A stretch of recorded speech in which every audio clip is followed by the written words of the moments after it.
નમસ્કાર મિત્રો, આજે આપણે ખેડૂતો માટે ખુશ ખબર આવી છે.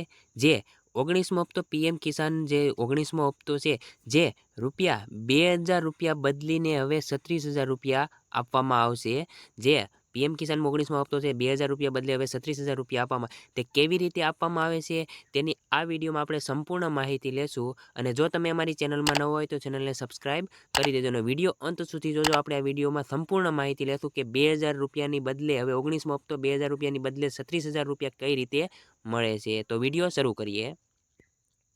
સારા સમાચાર, હવે મોદી સરકાર ખેડૂતોના ખાતામાં 6,000ને બદલે આપશે 36,000 રૂપિયા. જાણો કોણ અને કેવી રીતે લઈ શકાશે લાભ. જે 6,000 જે વર્ષમાં 6,000 રૂપિયા આપવામાં આવે છે મોદી સરકાર, તે હવે 36,000 રૂપિયા આપવામાં. જાણો કઈ રીતે ને કેવી રીતે મળશે આનો લાભ. મોદી સરકારની નવી જાહેરાત, ખેડૂતોને થશે મોટો ફાયદો. ખેડૂતોના ખાતામાં 6,000ને બદલે આપશે 36,000 રૂપિયા. જો તમે પણ ખેડૂત છો તો તમને મોદી સરકારની ખાસ યોજનામાં હવે 6,000 રૂપિયાના બદલે 36,000 રૂપિયાનો ફાયદો થઈ શકે છે. જ્યાં મોદી સરકાર જે છે તે 6,000ના બદલે 36 રૂપિયા આપવામાં આવે છે, તેનો મોટો ફાયદો થશે.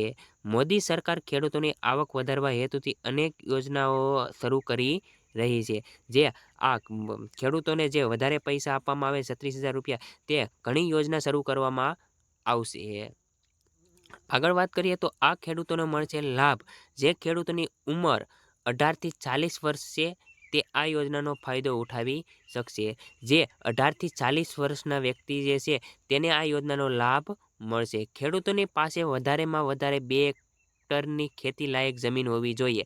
જે ખેડૂત છે જે તેને વધારેમાં વધારે 2 હેક્ટરથી જમીન હોવી જોઈએ. 2 હેક્ટર જેટલી જમીન હોવી જોઈએ, લાયક ધરાવતો હોવો જોઈએ. જે ખેડૂત છે તે 2 હેક્ટરની જમીન હોવી જોઈએ.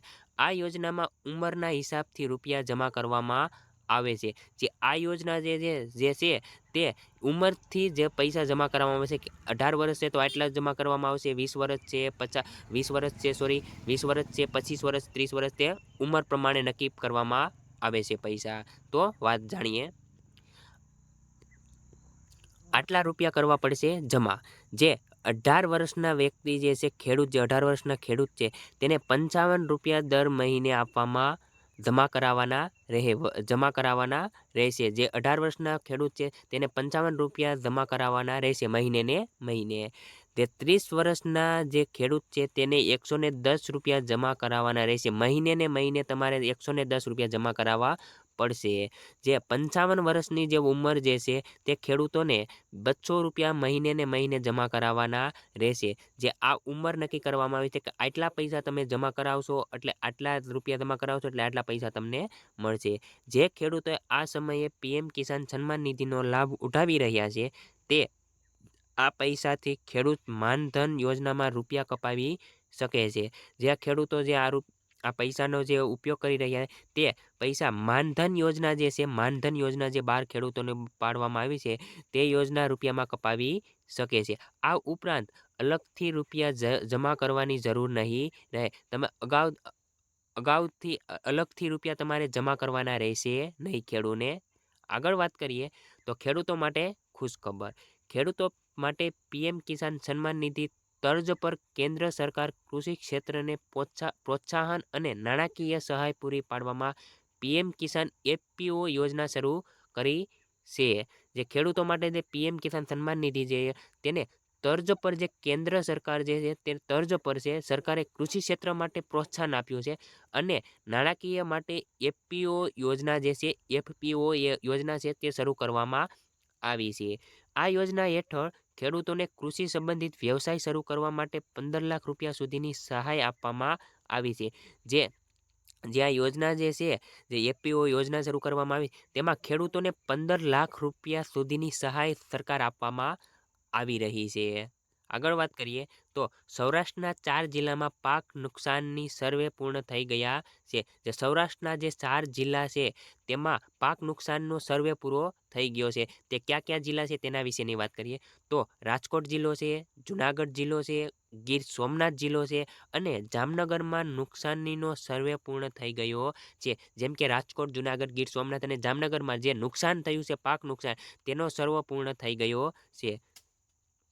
પોરબંદર જિલ્લામાં નુકસાનીનો સર્વે પૂર્ણ થયા બાદ સરકાર અંતિમ નિર્ણય લેશે. હવે જે છેલ્લો જિલ્લો જે છે પોરબંદર જિલ્લો, તેનો નુકસાનનો સર્વે પૂર્ણ થયા બાદ સરકારનો અંતિમ નિર્ણય લેશે.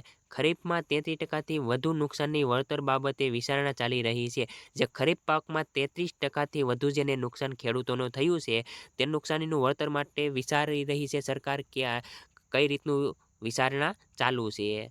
આગળ વાત કરીએ તો આયુષ્માન વયવંદના કાર્ડ માટે નોંધણી 19 ઓક્ટોબર 2024ના પ્રધાનમંત્રી દ્વારા લોન્ચ થયાના 2 મહિનાથી પણ ઓછા સમયગાળામાં 25 લાખના પ્રભાવશાળી સીમાસી સુધી પહોંચી ગઈ છે. જે આયુષ્માન વયવંદના કાર્ડ જે છે, સરકારે જે કાર્ડ બહાર પાડ્યું છે તે 29 ઓક્ટોબરે 2024ના રોજ બહાર પાડ્યું હતું અને લોન્ચ જે 2 મહિના જ થયું છે, તેમાં જે આ કાર્ડ છે ઓછામાં ઓછા 25 લાખથી પ્રભાવશાળી 25 લાખથી વ્યક્તિ છે તેણે વધારે કાર્ડ કઢાવી લીધું છે.